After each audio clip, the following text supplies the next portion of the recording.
and you're very, very welcome. And at this point, I'm going to hand across to Sam Gonzalez, because one of the principals in these Digby Dialogues, as well as being incredibly eminent speakers, so we're so delighted that Tariq is starting our series this evening, is that they should be student-led and student-chaired. And so really delighted to hand across to my really respected colleague and friend, Sam Gonzalez, who's the chair of our Changemakers programme, to chair the evening and to take things forward. So over to you, Sam. Thank you, Francis. So, as said before, my name is Sam Gonzalez. I'm the current chair of the Digby Stuart Changemakers program at Digby Stuart College. It's my pleasure to welcome you to the first of our Digby Dialogue series, which is going to be a really good program here at the University of Roehampton and Digby Stuart College. And I would like to extend a special welcome to Professor Tariq Madood. Thank you so much for coming here, and he'll be presenting tonight's seminar.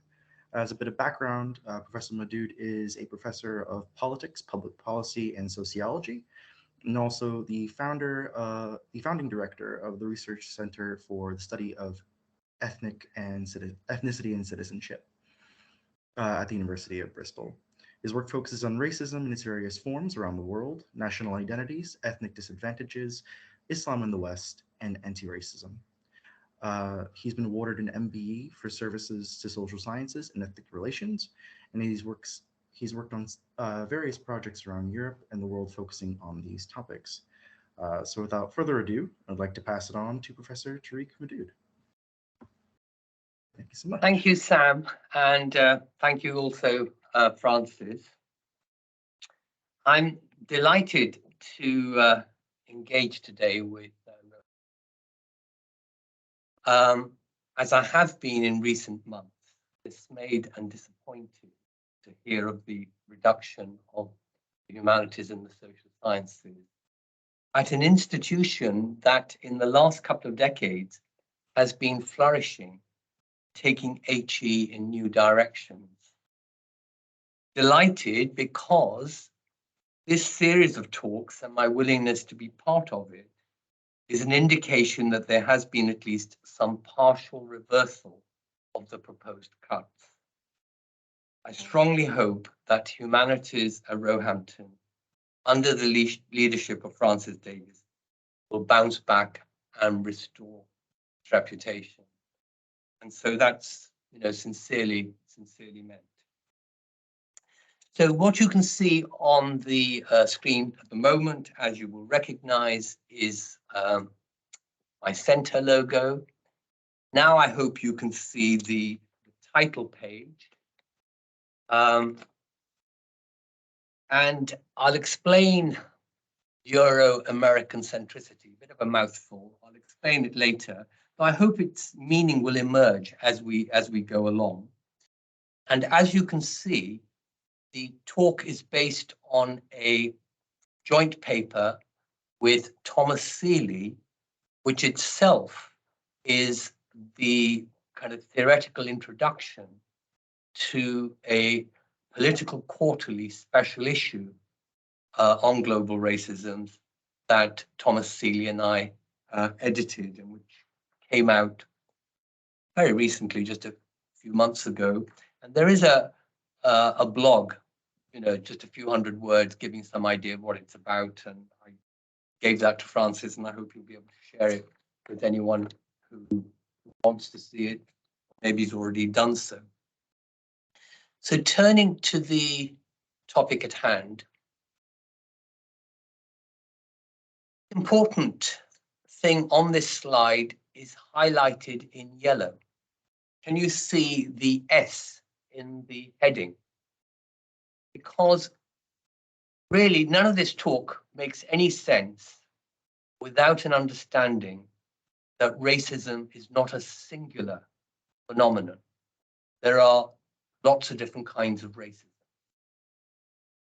And we've kind of, I think, come to have this thinking because that wasn't always present. In fact, it's fairly recent, really, I think, in scholarship and perhaps more generally.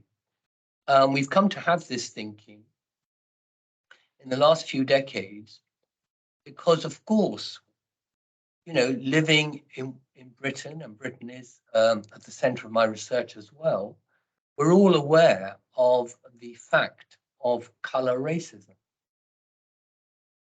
And historically, in many ways, you could say it's been one of the most classic forms of racism. The racism of some white people against people who are not white. Above all, it's a racism associated with the triangular trade, slavery from West Africa to the Caribbean and America, and so on. But I think it'll be evident to everybody that's not all that we mean by racism. So equally of historically significant proportions is the next item on the slide, anti-Semitism. In fact, in continental Europe, till very recently, when they talked of racism in various European vernaculars, like Rassismus in German, they actually were thinking about anti-Semitism. Not surprisingly, of course, given their history, given especially their 20th century history, the Holocaust and so on. So here's another kind of racism, in some ways very different to color racism, but equally a form of racism. And then turning to things fairly close to home and to time, haki bashing, which whatever phrases we use now, but it's a phrase that we used, well, it was used in the 1960s and 1970s when I was growing up in London. Clearly a form of racial aggression and violence. Anti-Asian racism, which is not just color racism, though yes, Asians are brown people, and therefore there is a color dimension involved, but it's usually directed to aspects of community, to things like religion or arranged marriages or various kinds of customs or whatever that are identified as being Asian. People racialize Asians in relation to those features of their community they don't like. And again, something similar can happen with Arabs. We see that very, very strongly, for example, in France. The next item I have on the slide, some of you who are old enough will remember a term came into our vocabulary, ethnic cleansing. This was at the time of the wars in the breakup of Yugoslavia, Serbian aggression in Bosnia against Muslims.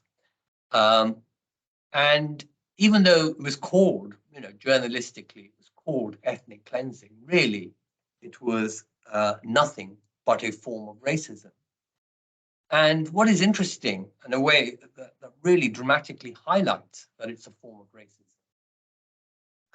is that when the Serbian militia and aggressors came into a village of Bosnian Muslims, they rounded everybody up and locked them up or put them on buses and sent them somewhere else. And those who were locked up, usually men, were often actually killed, without asking anybody if they were what they believed in. Did they believe in the Trinity, or did they believe that God was one? They didn't ask them to say Bismillah or anything like that as proof. I mean, this is a radical contrast to something like the Spanish Inquisition, which was all about belief and heresy. The Serbs' problems with the Bosnians was racial, not religious, or as we might call it, ethno-racial. So that's another form of racism. And what's interesting about some of these forms of racism I have on my slide is that they're not about genetics. because actually the Serbs and the Bosnian Muslims have a common pool of Slavic genes. So nobody's, it wasn't like Hitler's theory about the Aryans versus the pollution to the German race that Jewish genetics or DNA would cause. Not at all. The target of the racism is cultural or community. And so I, like some others, call that kind of racism, of which there are many, cultural racism. But I've got in brackets there, as you can see, not a proxy, because quite a lot of sociologists and social theorists that you could come across, may have come across, describe cultural racism as a kind of proxy for what they take to be the real racism, which they think is genetic. I mean, not because they're racist themselves. I mean, as scholars, they're analyzing racism and they believe that true racism is naturalistic. It's something to do with biology, genes, DNA, and so on. And it's typified in color racism or a Hitlerite anti-Semitism. That's not my view. My view is the opposite. My view is that cultural racisms are a form of racism in their own right, not because they're proxies or substitutions for something else. So I'm trying to break with the paradigm that sees racism primarily as a biological theory, biological ideology, and say no, cultural groups can be racialized, and I'll explain that. I'll explain that a bit more.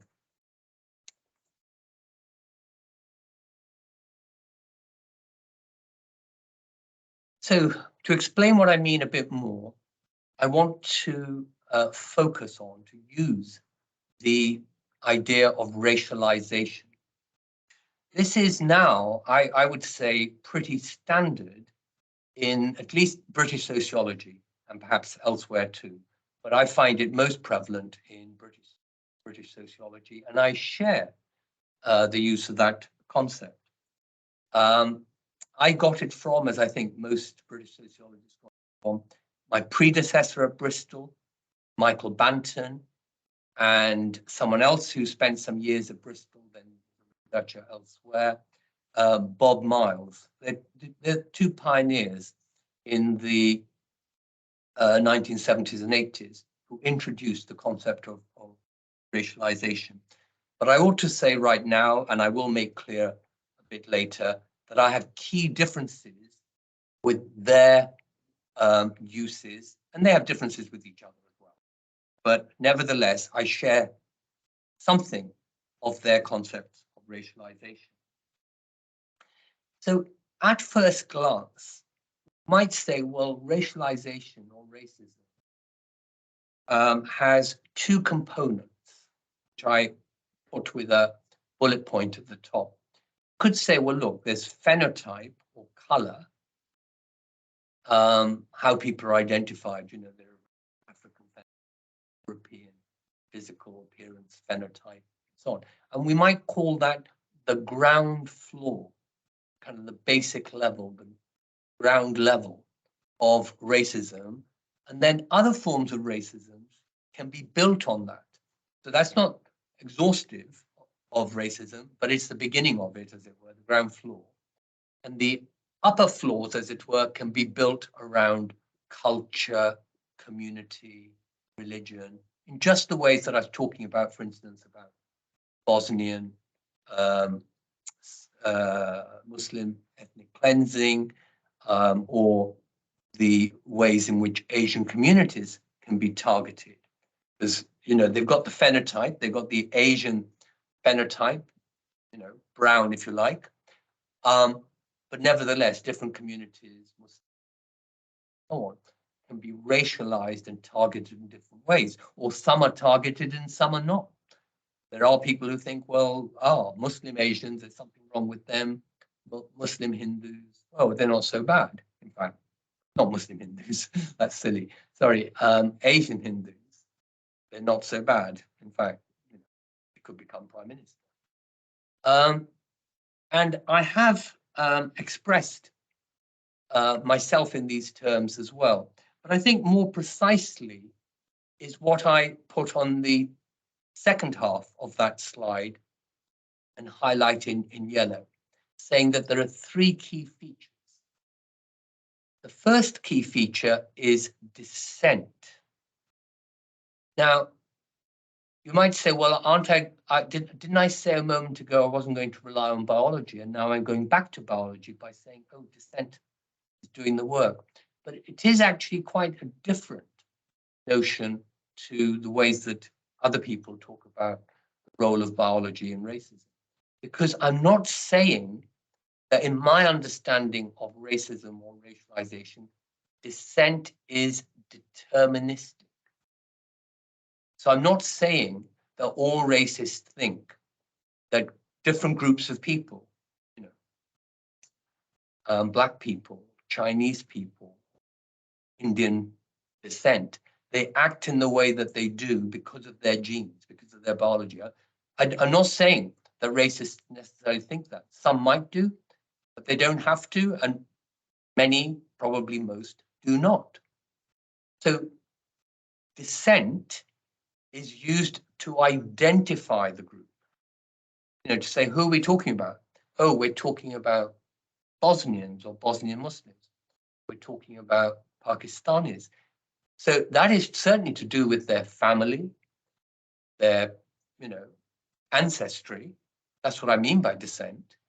But the view isn't that, all Pakistanis are biologically determined in terms of their behavior or in terms of their failings, whatever their failings might be. Let's suppose one failing, which is pretty standard historically in racism, is, this group of people is less intelligent. So there probably are people in this country who think, the problem with Pakistanis is they're not so intelligent as white people or some other groups of people. But they don't really think that's to do with a biology. They think the problem lies much more with the community. And therefore, as it were, if only the community could be reformed, then Pakistanis would be all right. So it's descent or ancestry, but without any biological determinants. That's one key feature. The second key feature is what I call other, or we could say othering, to use a more active verb formation. So this is where a group of people are told, you are an X. And they're obviously then told by someone else. So, when Europeans arrived in West Africa, the people living there didn't think they were Black. They had no conception of themselves as Black. They thought, they were Yoruba or from Benin. They belonged to local kingdoms, tribes, cities, and so on. But Europeans said to them, you are Black, we are white. So the Europeans created an other. You people are Black. You are an X. That's what othering is. Some outside group telling a group what they are, categorizing them. And sometimes that's called essentialism, where you say of a group of people, you're all the same, and you're all the same because of some feature. And that feature could be biology. As I say, it doesn't have to be. And in the contemporary period, it usually isn't. It's much more likely to be to do with community, and nowadays, especially to do with religion. You are an other because of your religion. I think that's very strong. in contemporary Europe, above all in relation to Muslims. Now, a lot of people you'll read say, in sociology, say that what this othering or essentialism does is to say of a group, you are all an X, or you all do Y. So, for instance, it's quite common to read in the literature that one kind of contemporary essentialism or othering is the thought, all Muslims are terrorists. But actually, maybe some people do think that, but as far as I can see, most people, say most white people, don't think that. They do think a lot of Muslims are terrorists and Muslims are dangerous. But they're not necessarily committed to the proposition that all Muslims are terrorists. So I think we shouldn't cash out what othering means in terms of a absolute generalization, a statement beginning with all. Sometimes most is more accurate, and sometimes even that's not the case. Perhaps what's the case is disproportionately. So someone might say Muslims are more likely to be terrorists than Buddhists. Now, leave aside whether that's true or false. That's not my point. I'm just trying to illustrate the logic of what is being said, i.e. more likely to. So more likely to doesn't mean most, just is a probability. It could still be just 5%. If the likelihood of terrorists, Buddhists being terrorists is 1%, and someone thinks Muslims are 5% likely to be terrorists, that's a factor of 5. So that's a lot, but they clearly don't think that most Muslims are terrorists. Some may do, but they don't have to. For my concept of racialization to work, they don't have to. And actually, I think most don't. So that's the second feature. So we've got dissent and we've got othering. The third feature is a negative evaluation of the group. In a way, we've already got to that.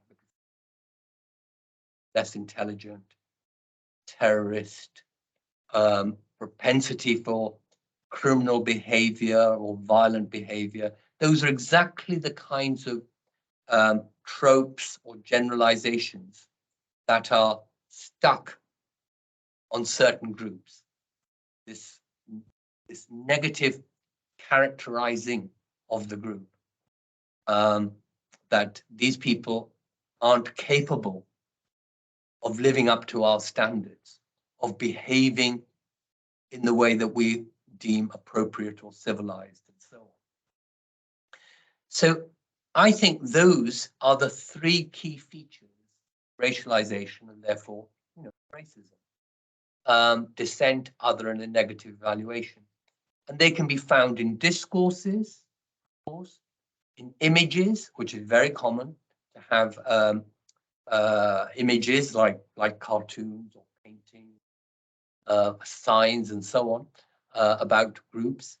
They can be found in practices like discriminatory practices, way that slavery is a practice and so on, or it's an institution. And of course, we're familiar with the idea of institutional racism, which is quite consistent with what I'm saying. But you see at the bottom, I've got something else as well. I've got here plus power to make it stick. Now, a lot of people in their definition of racism will add that as the fourth item. But you'll see that I haven't done that. I've got 1, 2, 3, and then a plus sign. I could have put 4 there, but I haven't. Instead, I put a plus sign. Because I want to argue that the power to make it stick is not essential to racialization in the way that 1, 2, and 3 are. Because typically, a group must have power to make it stick for the racialization to work, for the racialization to be effective, of course. And I gave you an example a moment ago when I talked about white Europeans going to West Africa saying, oh, you guys are all black. This is these people are black, we're white, and so on. So, and they've made it stick. Certainly, we can see that over the last 5 centuries. But I want to say it's not essential, because if a group fails to make it stick, but still, let's just say, has a discourse of racialization. The Europeans had this discourse of here's an inferior group of people on Africa, black people, and so on, but somehow they weren't able to make it stick in the way that, as we know historically, they did make it stick, but somehow they didn't. I would want to say that's still racialization. It's a racialized discourse that failed to be effective practice and failed to be institutionalized, but it is still racialization. Whereas if one includes it in a definition, as some people do, as to be quite honest, I think most people who write about these things do, then it's difficult to understand how less powerful people can be racists, how they can racialize other people.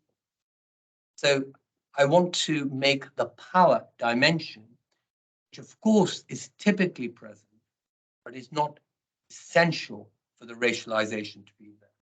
I make exactly the same point about capitalism, which I have in brackets at the end, because again, a lot of people will say, oh, racism is intricately tied up with, is imbricated with capitalism.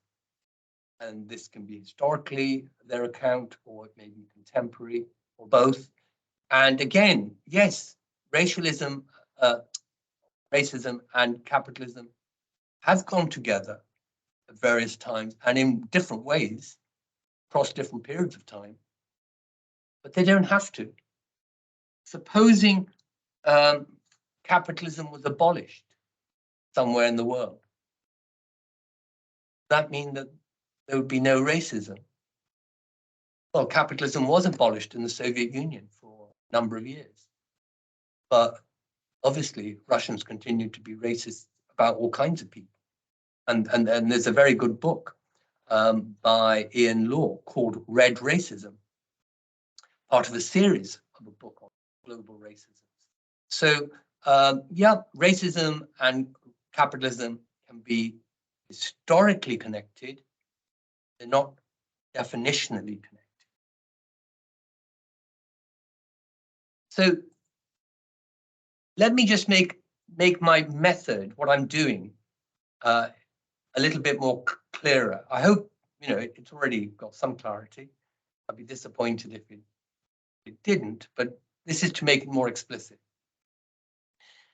So what I'm doing is A, B, and C.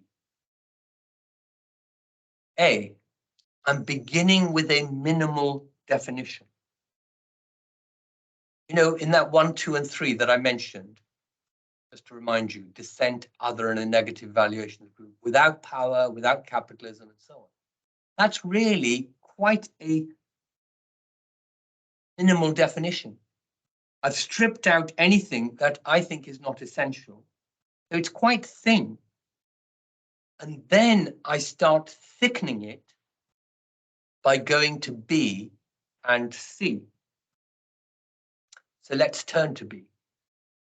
So I think to understand racism, we don't just need something minimal that they share in common, but we need to see how they can be similar and different from each other. And I express that idea by borrowing this concept of family resemblance from Ludwig Wittgenstein, a towering 20th century philosopher, who said when someone wanted to know what is the key thing that makes, an example he used was game. What is the definition of a game? What is the key thing that all games must have? And is it that they have to be competitive? No, not really. Look, children play lots of games with competition. Is it that they have to have a ball? course not. You can play cards. Is it that they require a board? Well, no, they don't. Is it that they require more than one person? No, solitaire is a game, and so on and so on.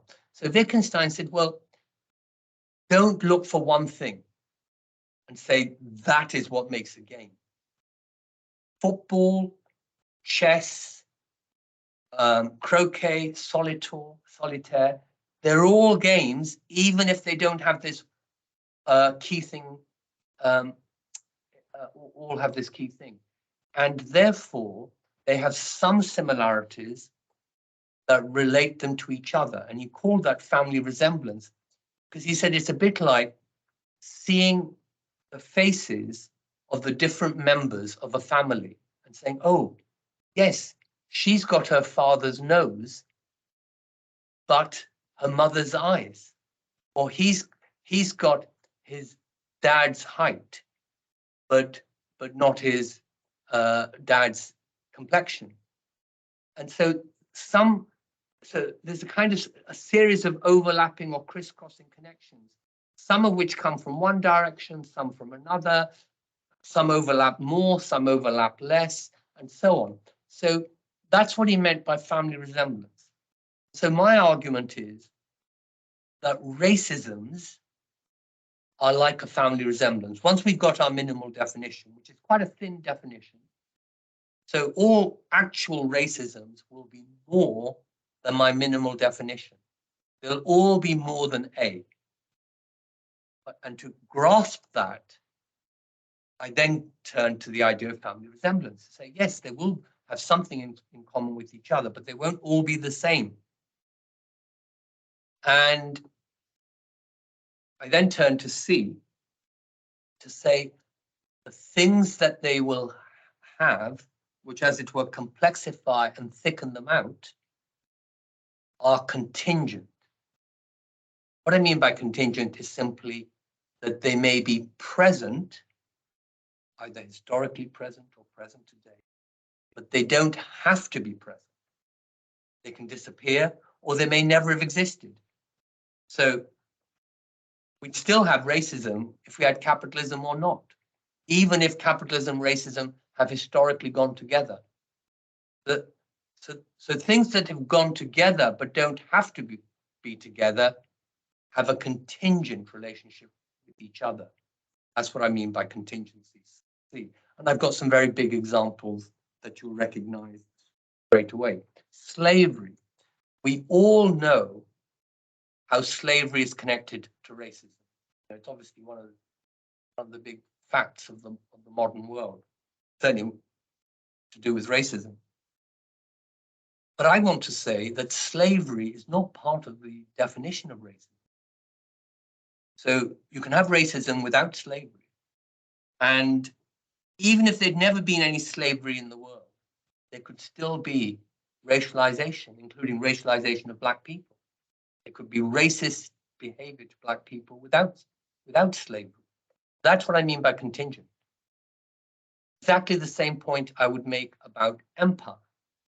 So empires like, Britain, so on. They had racial hierarchies. They had ideas of white supremacy, British supremacy, and so on. And they had a hierarchy where, people of other colors, brown and yellow and black and so on, were inferior races. And that, was a thread running through empire. But it's not necessary to the definition of racialization. So empire can work with racism, has worked with racism, does work with racism, but it's not necessary to the definition of racism. Exactly the same about capitalism, about which I've already spoken, and similarly with whiteness, which is very central in our discourse about racism and so on. But I want to say that it's not essential to the concept of racialization, racism, that whiteness is present. And I'll be explaining that more fully in the rest of my talk. So I said a moment ago that I borrow the concept of racialization from Michael Banton and Bob Miles, but I don't fully share their usage, their understanding of the concept. So my difference with Michael Banton is that Michael Banton argued that one should only talk about racism or racialization when words like race or racial or racialism were actually present in a situation, in a discourse. I don't think that's necessary. Why do I think it's necessary? Because of my step B at the top of the slide, because of my family resemblance argument. I say no. There can be things in common and things not in common, and it's not necessary that the vocabulary has to be a common vocabulary. That people have to be actually talking about races. I mean, the Serbs, the Bosnian Serbs, may or may not have been talking about race. As far as I know, they weren't. They were talking about Muslims. But I'm still calling it racism. Whether they were talking about using the vocabulary of race or not. My difference with Bob Miles is that he wanted to link racialization to capitalism. And I've already told you that I don't see that there is any necessary connection. There are connections, but they're all historical and contingent. So I use a much more stripped down concept of racialization, but paradoxically, it's because I wanted to do a lot more work. So I use a thinner concept, but give it a much more extensive use. And Michael Banton and Bob Miles actually anticipated that some fool like me would come along and do that. And they warned against it by calling it conceptual inflation. And given that we live in inflationary times, you might say, well, I should be more cautious about concepts in inflation. But I think there's a logic to what I'm doing. I'm willing to justify, I'm willing to carry on doing it. But they would say that I fell foul their warnings of conceptual inflation. For you to judge by the end of the talk or by the end of the session, if you agree with them or not. I hope, of course, not. So one of the things I want to say then is there is a kind of core idea, which of course I've referred to a number of times, about racism, especially in kind of Western European history, which includes, of course, the Caribbean and North. That racism's kind of key groups and relationship is black-white. I call that racial dualism. There are basically two races, black and white. I don't mean one has to believe that these are the only two races, but these are what are often thought to be central. And I want to say, no, that's not the case, because if we took black out of that equation and inserted, say, Arab white, or white hyphen Arab relationship, we could still have cultural racism against Arabs. And it's not hypothetical, we actually have it. We have it in this country, we have it in France in a very big way, and it's easy to see how Arabs are racialized, stereotyped, denigrated, told to get out of the country, seen to be a danger to taking over Europe and so on, all in standardly racializing ways. So it is possible to have racism without black being part of the equation. Another example I got on the slide is Islamophobia, which I think is a form of racism, certainly a form of racialization. You might say, but Muslims, they're a religious group.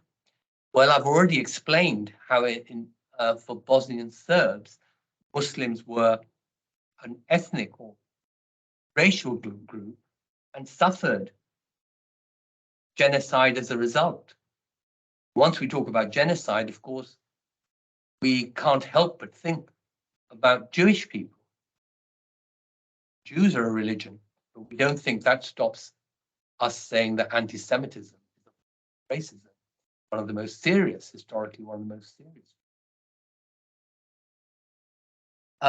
So Arabs, most Arabs are not black. And indeed, most Arabs think of themselves as white or simply as Arabs. Certainly, they don't think of themselves as black. I mean, there are some who do, but most Arabs don't. But they can be racialized by white people, nevertheless. And my last example is Eastern Europeans in Britain, because there's now quite a lot of evidence, scholarly evidence, published in journal articles, that Eastern European people who are white suffer of forms of racialization in Britain. In fact, some people say that that was one of the causes or drivers of Brexit, the Brexit vote, that the European freedom of movement that brought so many Eastern Europeans to Britain caused a reaction, which manifested itself in a number of ways. Perhaps the biggest way, Brexit vote. But what is interesting, and I think that's true, what is interesting is that, as I put in brackets, actually this racism can be of two-way direction, by which I don't mean primarily that, oh, East Europeans are also racist about white Britons. I mean, they may be, but that's not such a big phenomenon. But what there's now plenty of evidence to show is that they are racist about lots of other Britons, brown Britons, black Britons, Muslim Britons, and so on. And my colleague here at Bristol, John Fox, was one of the first through a research project, the team to establish that. But now we have quite a lot of published scholarly articles, reports, research project reports suggesting that. And it's worth holding on to that idea of that two-way racism, because it's by no means unique to Eastern European racism. A group that is racialized, that is to say, treated as an inferior race by another group, can itself treat another group or groups in a racist way. So my example here is Eastern Europeans in Britain, but in fact, I think if we look around the world, we'd be easily able to find a lot more examples. So it's quite possible to have racism without Black people being discussed, without Black people being the object of racism or the object of study. But what about white people?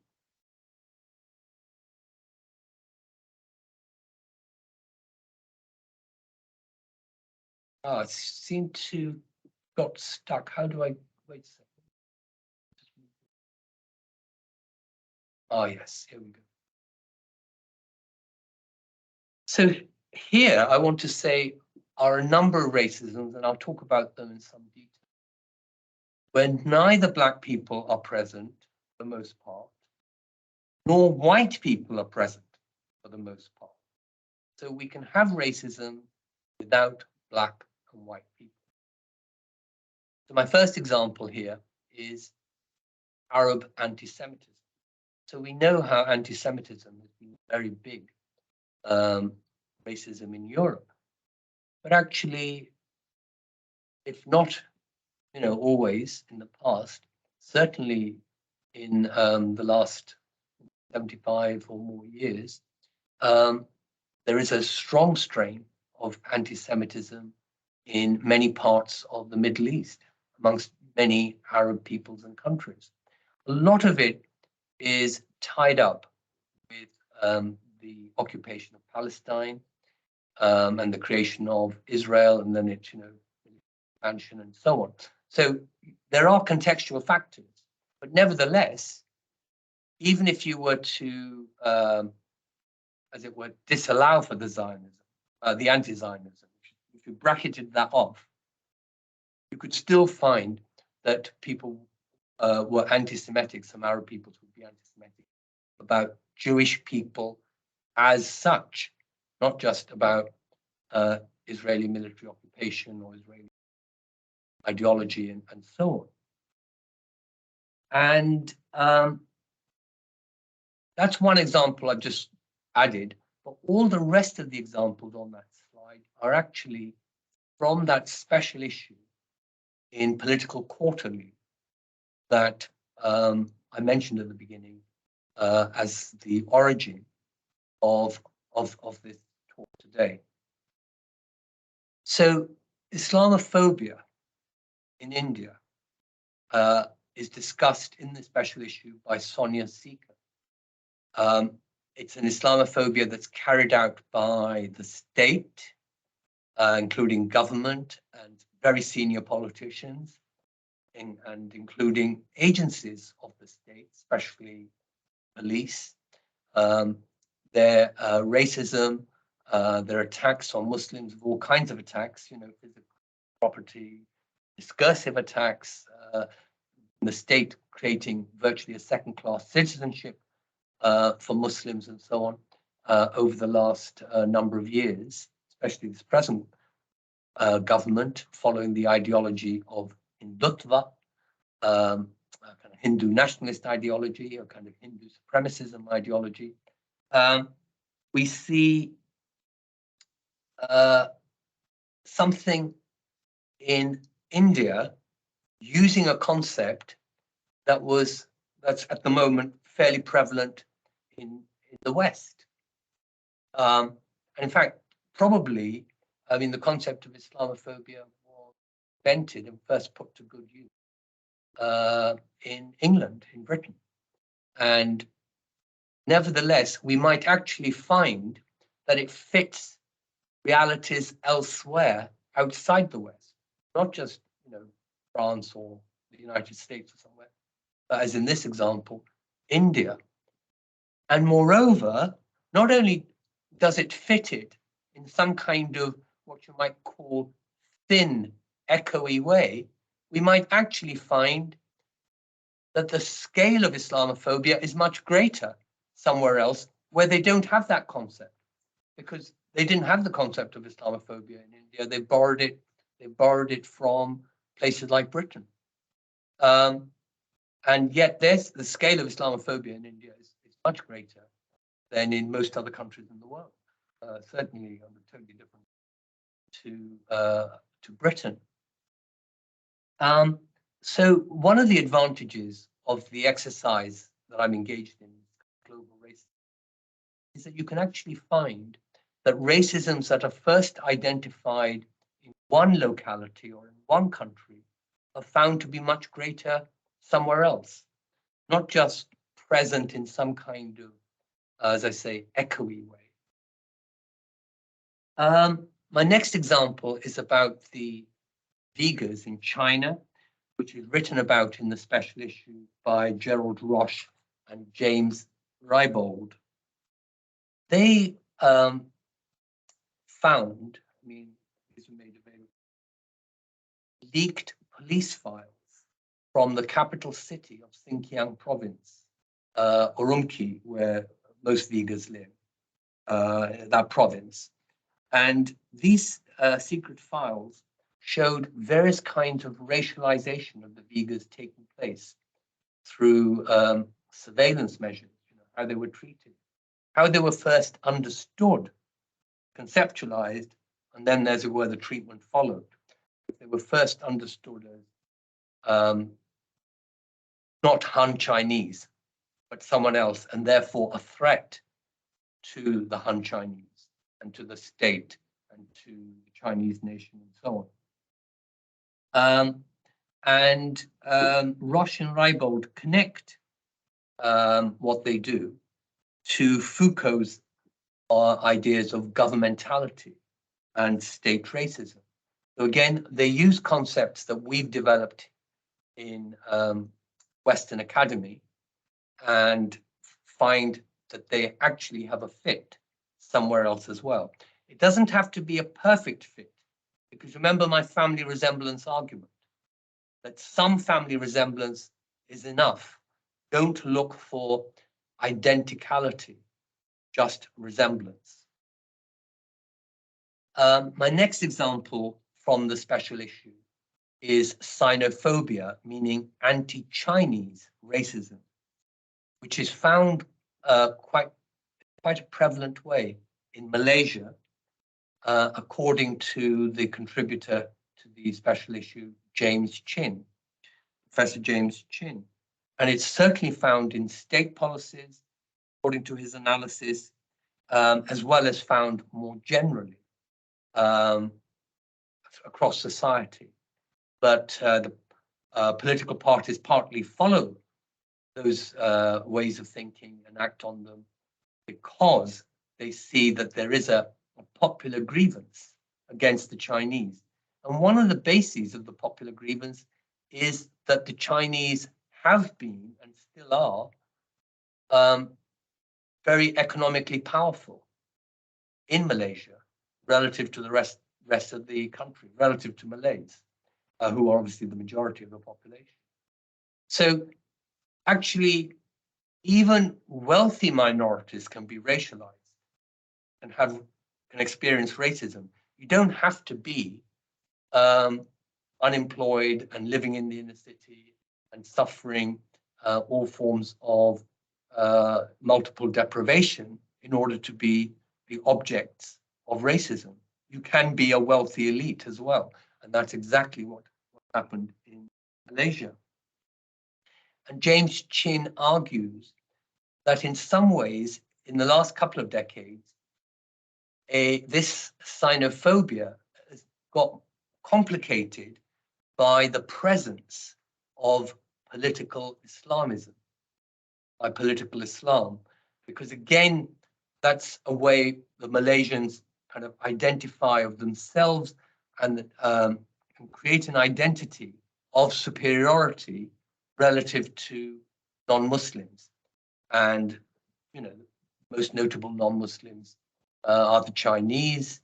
A few of them may be Muslims, but the majority clearly are not. And so that is part of the another strand in the xenophobia, giving it a further twist and a contemporary inflection.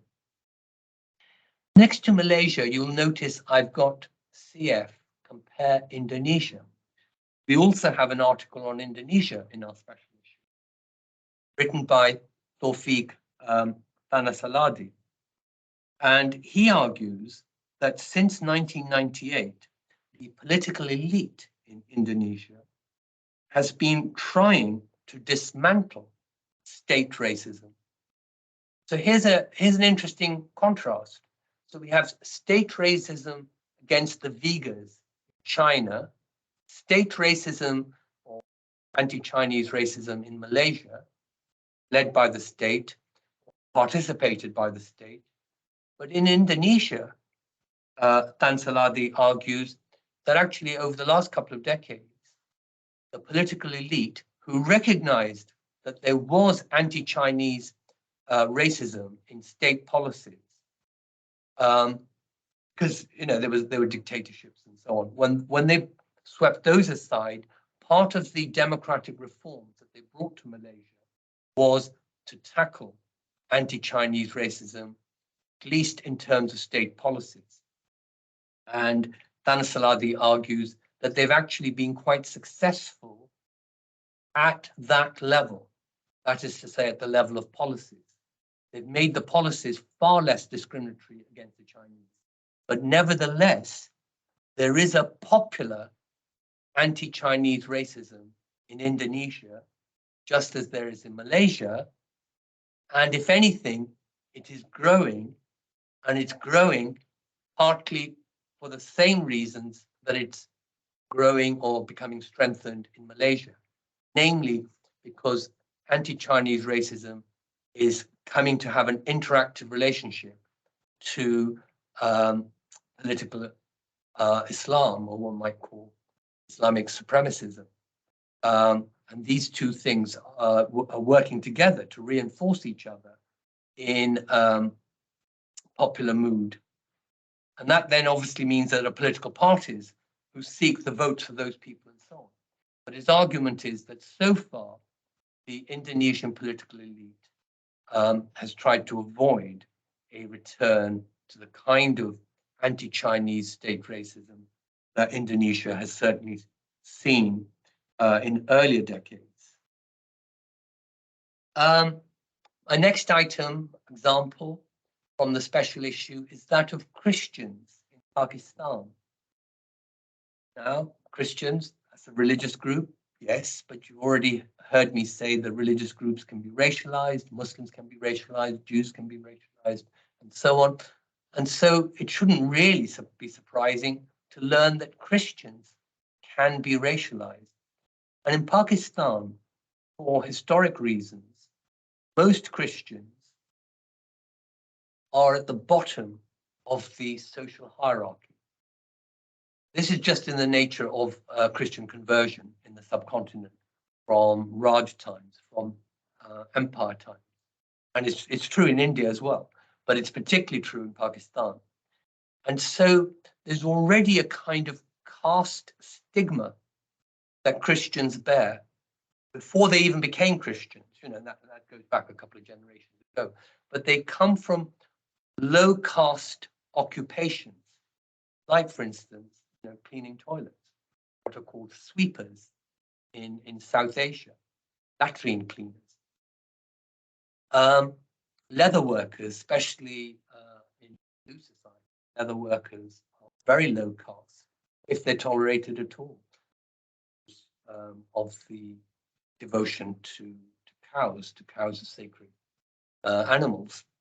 And that has persisted in Pakistan, despite the fact that Pakistan is not a Hindu country. It's very much a Muslim country, 95% plus Muslim population.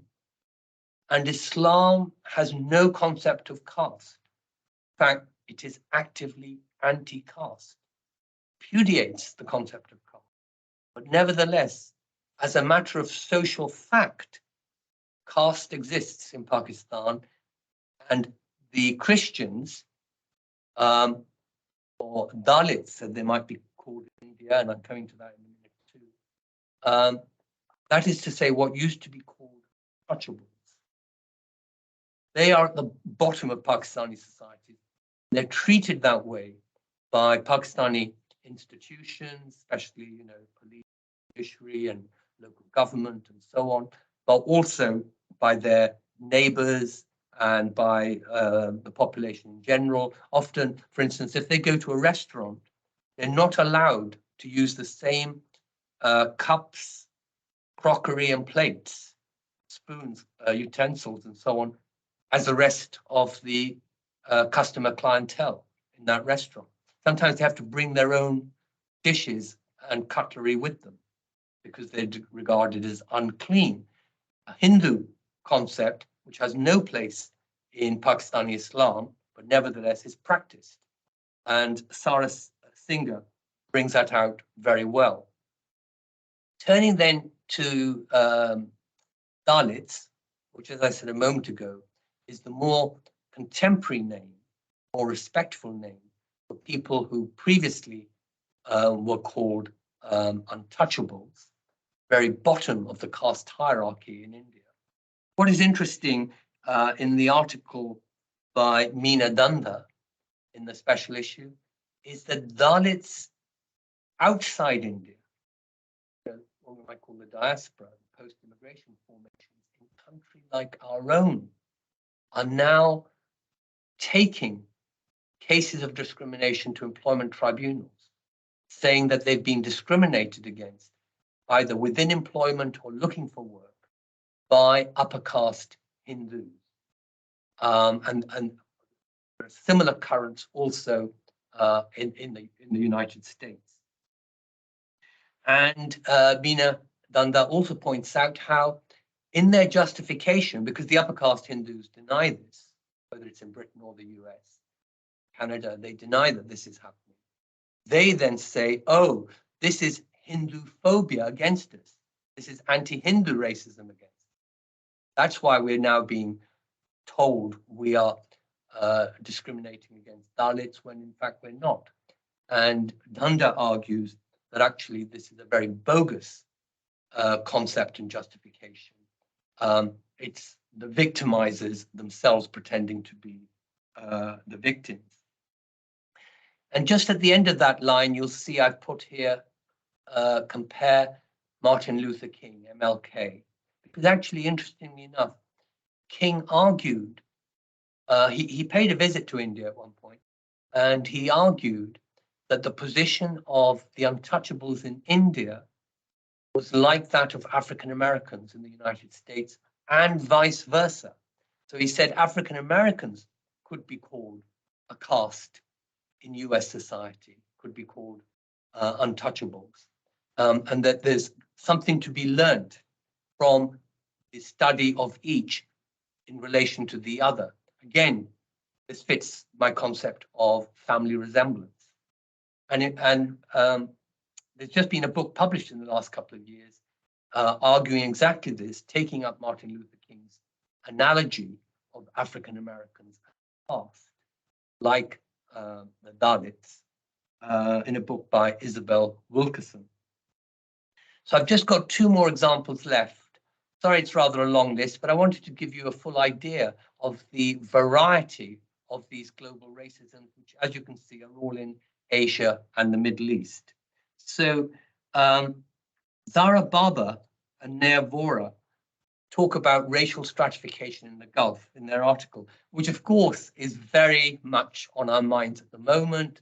Some of us, no doubt, are desperate to get home soon enough to watch some football starting at 7 o'clock in Qatar. And interestingly enough, Baba and Vora argue, and this time this example includes some whites. All the examples I've given you so far don't include white people or black people, but this one includes both whites and blacks to some extent. They argue that whites are, fairly high in the hierarchy here, but actually they're not the very top, because obviously the Arabs themselves, like the Qataris, Saudis, or whatever, they hold themselves up to be at the very top. And they also argue, Baba and Vora, that what's happened in these regions is actually closely connected to colonial hierarchies and methods of control, and connected to international capitalism, given how the Gulf is a hub for capitalism. And that takes me then to my very last example, anti-Palestinian racism. As an Arab group, which includes both Christians and Muslims, Palestinians can experience anti-Muslim racism, Islamophobia, along with being subjected to anti-Arab racism and Orientalist stereotypes. So it's a kind of compound, a mixture. They argue, Abu Laban and Bakr, however, that the concept of racial gaslighting, which has been advanced recently across a number of disciplines, is also useful in understanding anti-Palestinian racism. The argument is that anti-Palestinian racism is expressed through racial gaslighting in a threefold manner. The first is denial, with the key example being the treatment, the 1948 Nakba, or catastrophe. The second is how racial gaslighting operates through power inequities, with stateless Palestinians, occupied Palestinians, and Palestinians holding Israeli citizenship, suffering clear inequities because of an active repositioning of the apartheid and settler colonial character of the Israeli state as more Jewish than it had been when it was founded and so on. And finally, they consider how Palestinians are victim blamed by discourses which present them as terrorists and anti-democratic and anti-Semitic and so on.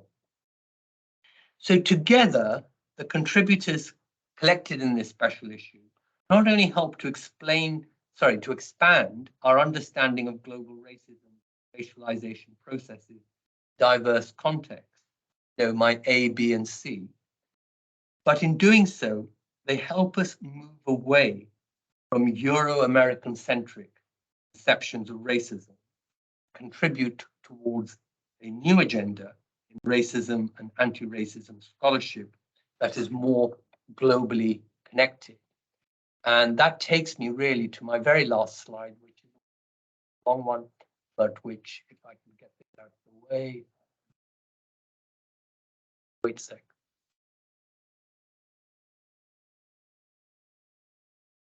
So yes, oh no, you're still seeing on before it. Got it. Decolonization, second step. Yes. Oh, you can see that one. Yeah. Oh, great. Yeah. Good. Sorry, my screen showing something else. Okay, so this is then, if you like, my conclusion in a few words.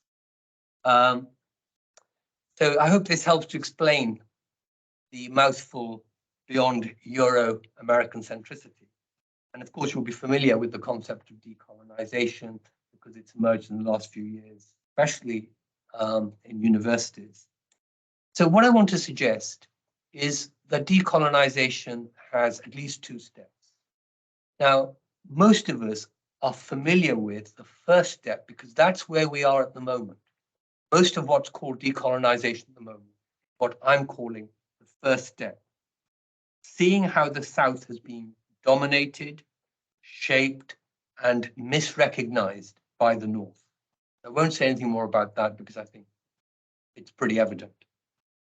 I'm saying that actually to take decolonization seriously, there has to be a second step, seeing the South without prism of the North, including internal South-to-South relations. And of course, that's what most of my special issue talk has been about, South-to-South relations, antagonisms, empires, and racism, as well as, of course, the positive contribution to be found in the South. I'm not saying this is all there is. So we shouldn't treat the first step as if that's all that's important about the South is how it relates to the North, to its concept, or how the North treats the South. Both steps are necessary if we're to take the concept of decolonization seriously. Thank you very much. And I realized that I went on for a bit too long. Just about that.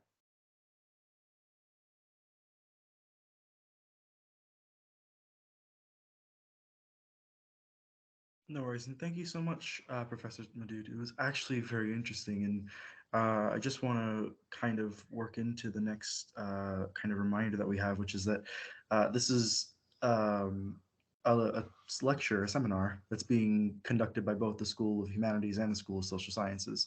So I'm sure for everybody else here, it's an immensely interesting way of looking at the world that maybe we haven't thought about, and that kind of leads me to question time. So we unfortunately don't have a lot of, well, we have time for questions, although we are stretched. So I'll kind of make mine quick as a starter. Is from your perspective, how do we mainstream this kind of teaching or this information into the humanities and the social sciences? Well, I think the very first thing would be if people who study race and racism were to take it seriously, because up to now they haven't done so.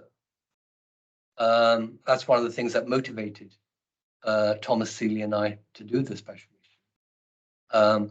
If you look at collections, editions of edited books on racism, including those that might have the word encyclopedia, companion, or handbook in them, that is to say, they're meant to be pretty comprehensive, even if they actually have the word global racism in them, they're quite likely to be only about what I called the first step.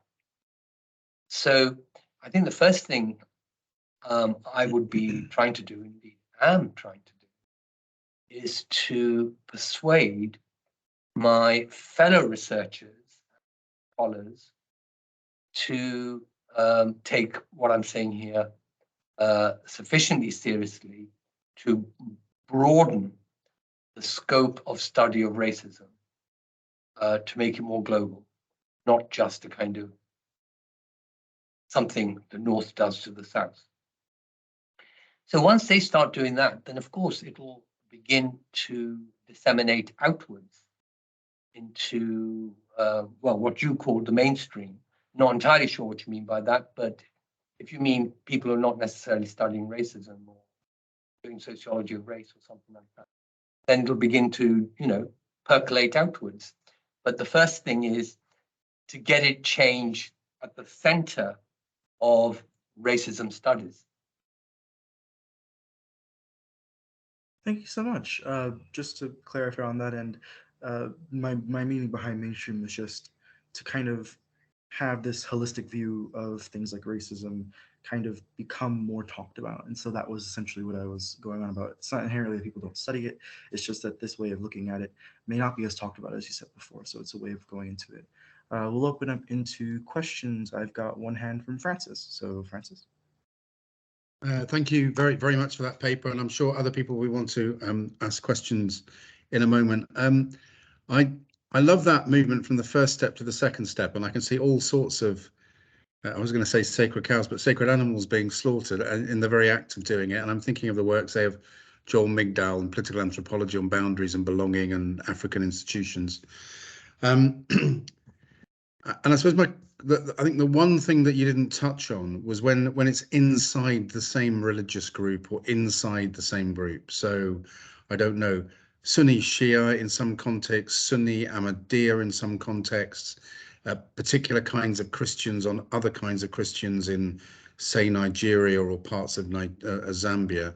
And whether that just becomes part of the context because we're still dealing with the family things, or whether that's a distinctive developmental form of what you're talking about, if that makes sense. Yeah, thank you, Francis. I think my first reaction would be that it's still within concepts I'm presenting here, rather than, oh, we need a new conceptualization or a slightly different conceptualization. Because in one way, it's not new at all.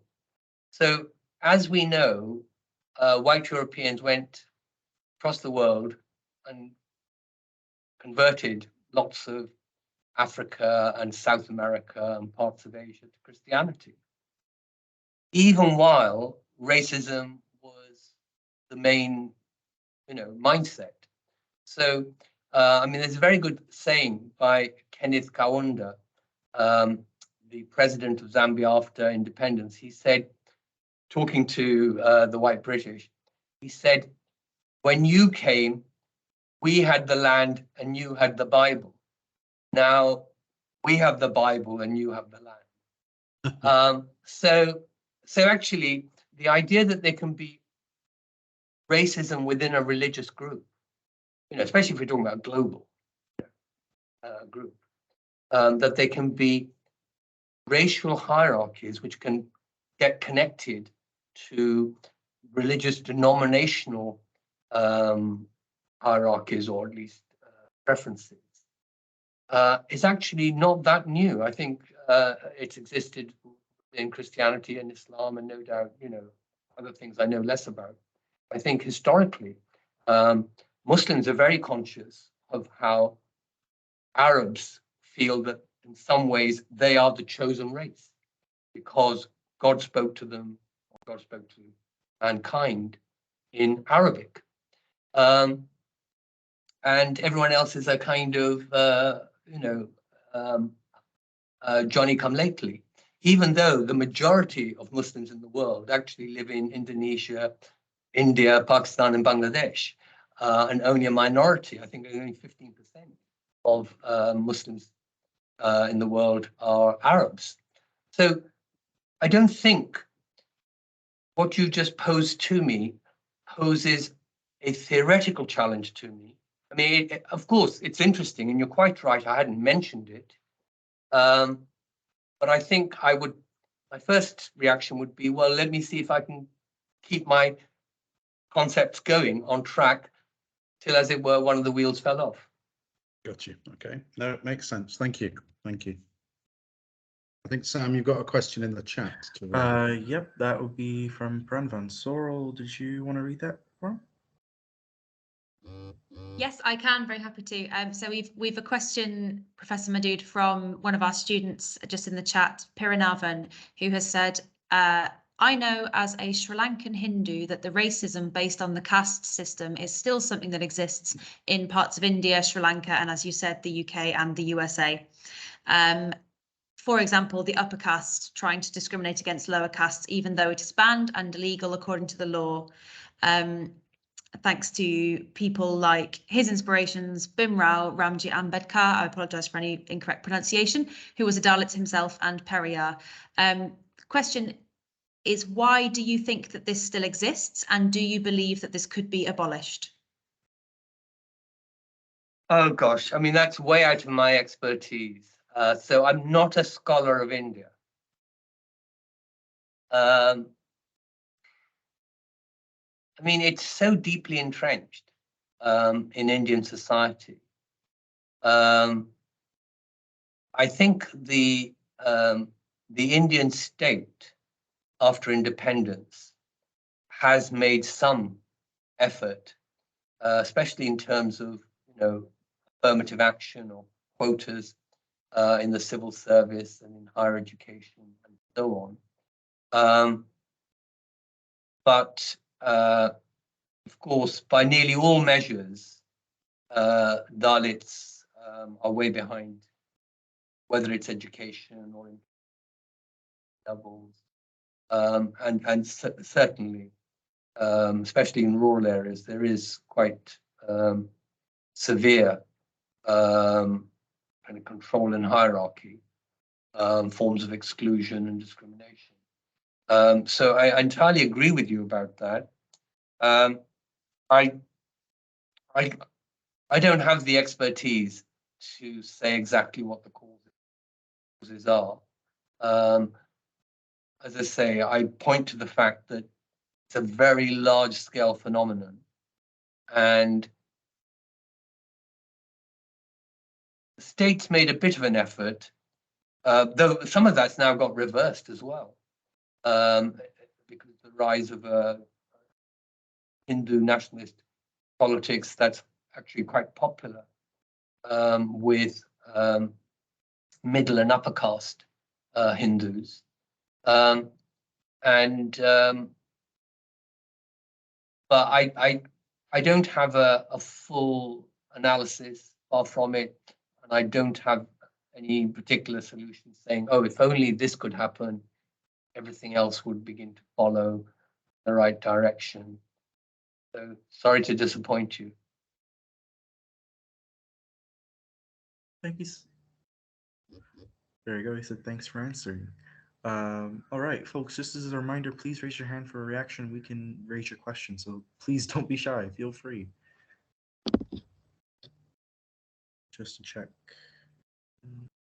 Sorrel, do you see anyone else? Yeah, you're muted. Sorry. I don't have any hands raised currently. If it would be easier for people to turn their cameras on and just raise their hand manually, that would also be absolutely fine. Yep, If anyone else has a question.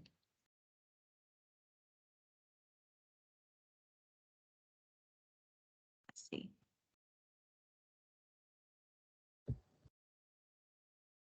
I think we've got another one coming up in the chat. Yes. So this is from Dan Garcia, who is joining us from Barcelona this evening. And he asks, in debating racism, I've always found very useful Tsvetan Todorov, the Bulgarian French historian and philosophers, distinction between racism across cultural behaviour and racialism, which refers to the theories related to the elaboration of the idea of race in Western Europe in the middle of the 18th century. I would like to know, what is your position on the difference between racism and racialization as a widespread behaviour and racism as a structural racist system with racist laws being implemented and so forth? I apologise again for any mispronunciation. Yeah, well, it's a scholar who I recognise. I don't pretend to know a lot of his work, but I understand the question. So thank you for your question. I suppose in many ways I'm trying to resist that kind of distinction. So remember me saying that one of the things I was arguing against was that some scholars argue that what can legitimately be called cultural racism is actually some kind of proxy or a kind of approximation to biological racism. So I want to resist that interpretation. And as I said, I want to say that cultural racism is a form of racism in its own right. Now, I don't know Todorov's work very well, but from the way that you've just presented it, it seems like he too wants there to be these two independent forms of racism, or, you know, whatever his vocabulary is. So he's not saying that one is, as it were, the real thing, and the other is a kind of imitation or proxy. So in that sense, then we're on a similar page. But I haven't tried to create any kind of typology of different kinds of racism. And perhaps by embracing the concept of family resemblance, I'm not so easily able to create a typology, because I want to talk about resemblances and overlaps across a number of different features, which don't stabilize into certain fixed characteristics that can then be put into a typology. So I'm not strongly motivated to create a typology. I certainly couldn't rule it out just on, you know, on the cuff. But as you can see, I'm not trying to create a typology here. I'm just talking about different kinds of racism, and that they all share the minimal definition that I offer. They have a family resemblance to each other, which means that there are differences as well as similarities, and certainly no notion of identicality. And thirdly, that they can be connected to historically contingent, even if large-scale phenomena like capitalism or slavery or nationalism, they're contingently connected to those things. So I suppose insofar as I do a typology, it would be based on these contingencies. What in my A, B, and C was C. So C gives it a lot of the historical substance and complexity. And so I suppose that would be some basis, if not for a typology exactly, for what one might call rich characterization, rich description. You know, so that not all racializations are seen to be all the same in a thin way, which I don't mean them to be at all. I'm just saying that in order to study the full global phenomenon, we need some minimum ground to stand on, hence my minimal definition. But then I want to add to that the family resemblance, and then the actual contingent and empirical complexity. Thank you. I saw that. All right, thank you so much. Just for the sake of time, we have one student who wants to ask a question, but just for the sake of it, because I think he already asked one, I'll just pass it over to Sorrel, because Sorrel has a question. So up to you.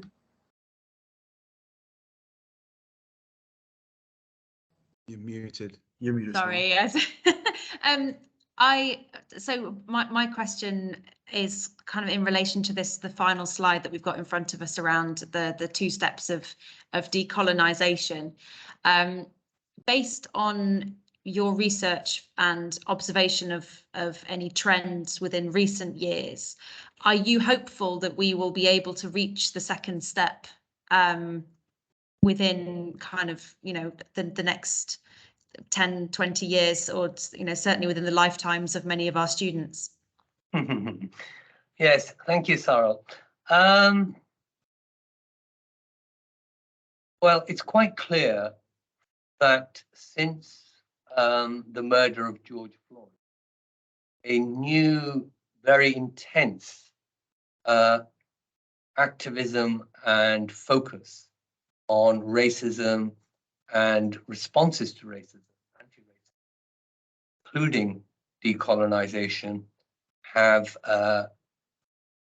become very prominent, have gripped a lot of institutions in a number of countries, and not just the United States, certainly including us. Universities being one set of those institutions, but it's much wider than that as well, as we can see.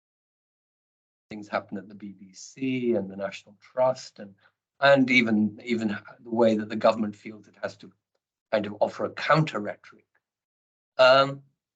So I would say that at the moment we are pretty strongly absorbed in the first step to such an extent that most people probably aren't even aware of what I'm calling the second step. They don't think of that. Their horizons are too limited. So I am by temperament an optimist, but I'd like to say also by experience. So yeah, I think we will find a way of moving on. But what I will say, Sorrel, and what will be, I'm sure, evident to you as well, is it's not like a light switch. It's not a flick and you move from one step to the other. There's argument. There's a backwards and forward discussion. There are some people experimenting and other people saying, no, you're going down a blind alley, or, the urgent issues are somewhere else, and so on. So I can see a lot of people, especially activists, and first priority is not understanding, but changing the world, which is obviously a very, very important commitment to have. And I'd like to think I have that as well. But I also have a commitment to understanding. I think people who have too focused a commitment on activism and, if you like, social justice will probably want to resist the second step, because they will see it as diluting the focus, what they want to prioritize. I think scholars are more likely to begin to explore the second step. And I think maybe the political implications may take longer to flow through. To use a phrase that was used earlier by Sam, into the mainstream, and I don't just mean the mainstream academy, I mean mainstream society. So and there are a number of books and articles. So this special issue that I've just been focused on today is by no means unique. In fact, as Thomas and I worked on this, we realized that we were climbing a mountain from a kind of a very low base, but that there were other people who'd gone ahead of us and had established certain kinds of, base camp and first stop and so on. So there is some orienteering taking place on this very high slope, on this Mount Everest. But most people are way, way below at the ground level and don't want to look up, because for them, the urgent thing is to sort out the social relations at what I'm calling ground level. All right, thank you so much. Zorro, did you want to add anything? Just I saw you unmute. All right, cool. Um, I just want to check for time from either Zorro or Francis. Do we? There is one more question, but I want to make sure that. I think if you take one last question, Sam. I think that all right. person's been trying to get in for a while. So Yeah. All right. So I see one hand raised. So Pranvan, if you have a question, feel free to type it, and we can ask it on your behalf.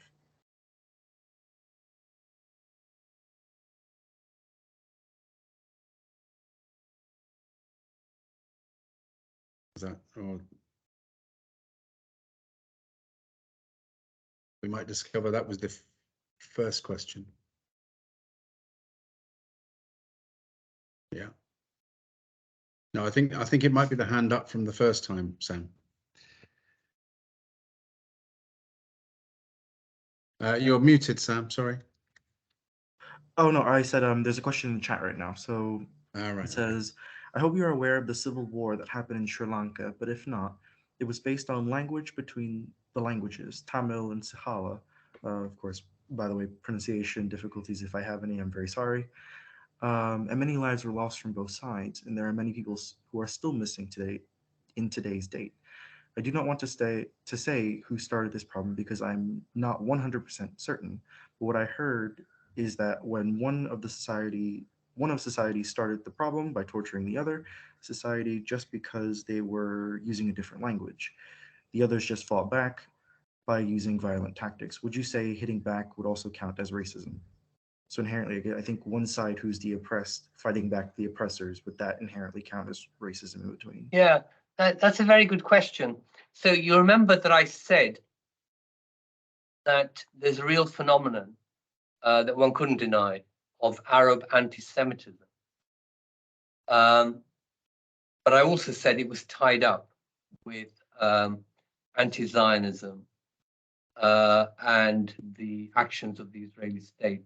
And right at the very end, when I talked about the paper in the special issue by Yasmin Abu-Laban and Abigail Bakan, I said that one of the charges made to against the Palestinians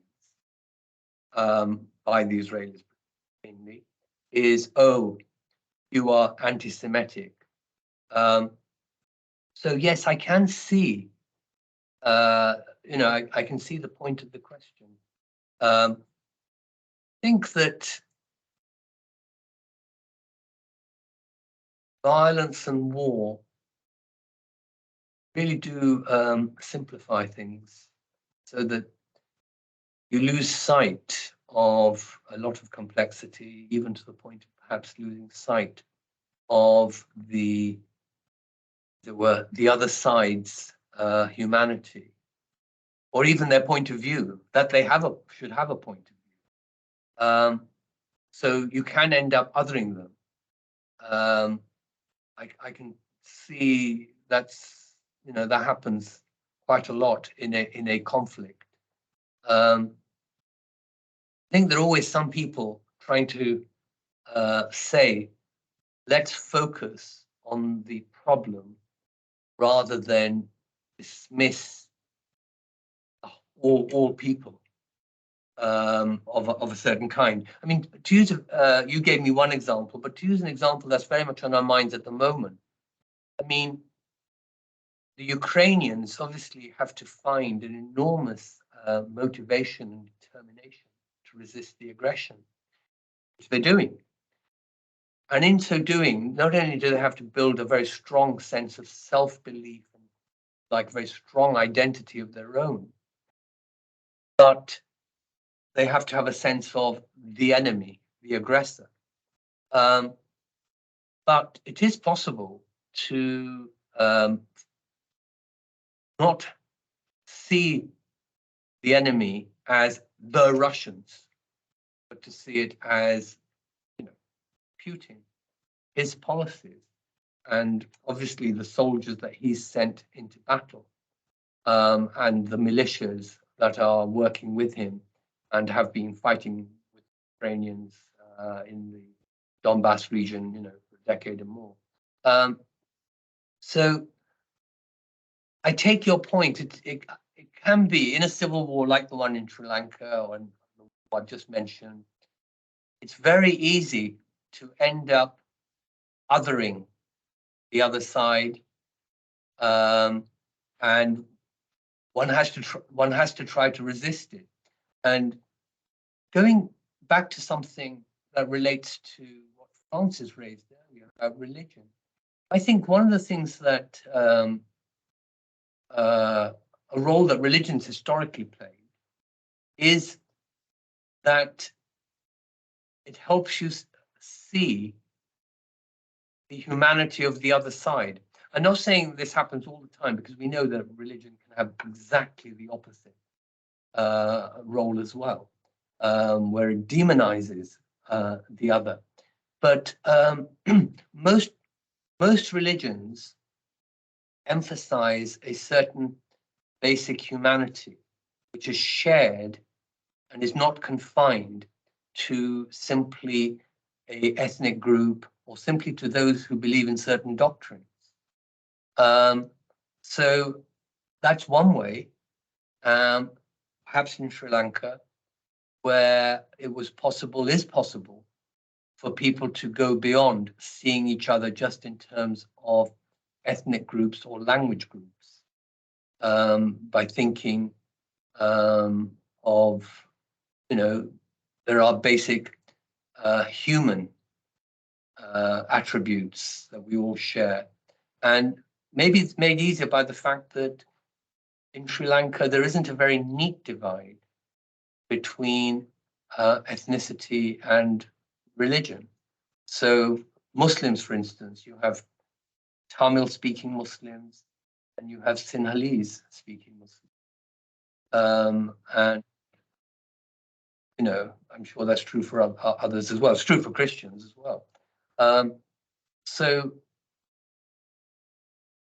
it's very difficult, is one would have to say, at the time of a conflict, but it is something one has to work for. And I suppose especially when victory is at hand or has taken place. And we always say in victory, magnanimity. So in victory, humanity. We have to recognize that the people that we've defeated and had to defeat are humans after all. We can't blame a whole country like Russia, a whole ethnic group, case of Sri Lanka.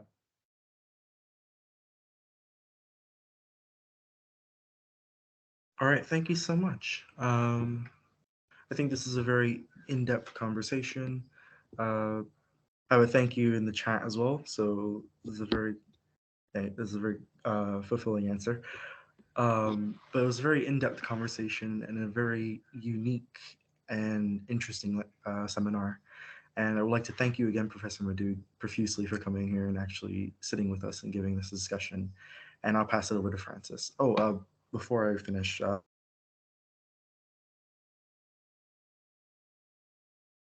think you froze. Have I frozen? Okay, you're back. You're now unfrozen. We lost you for a few seconds. All right. I'm very sorry about that. But the one thing I did want to make clear is that the lecture is being recorded, so it will be publicly available for all. And I'll just pass it on to Francis. Thanks so much, Sam, for chairing. Really great job. Thank you to all those who've asked questions and made comments and fed back in the chat. There's lots of positive feedback in the chat, and a particular thank you to you, Tariq, for coming tonight and for launching our series, the first in these Digby Dialogues, jointly with the School of Humanities, Social Sciences. So our next one is the 26th of January, we hope, in the new year, with the Archbishop of Canterbury. And then the 4th of February with Professor Thomas Shakespeare, who'll be looking at developing the marginalisation theme that we've begun tonight, looking at global discriminations in the disability realm. But I think I'm going to be going away tonight and thinking about this second step and how it absolutely destroys all of the books I've been reading over the last month, and how helpful I found that, particularly given an interest in political anthropology. So Thank you, Sam.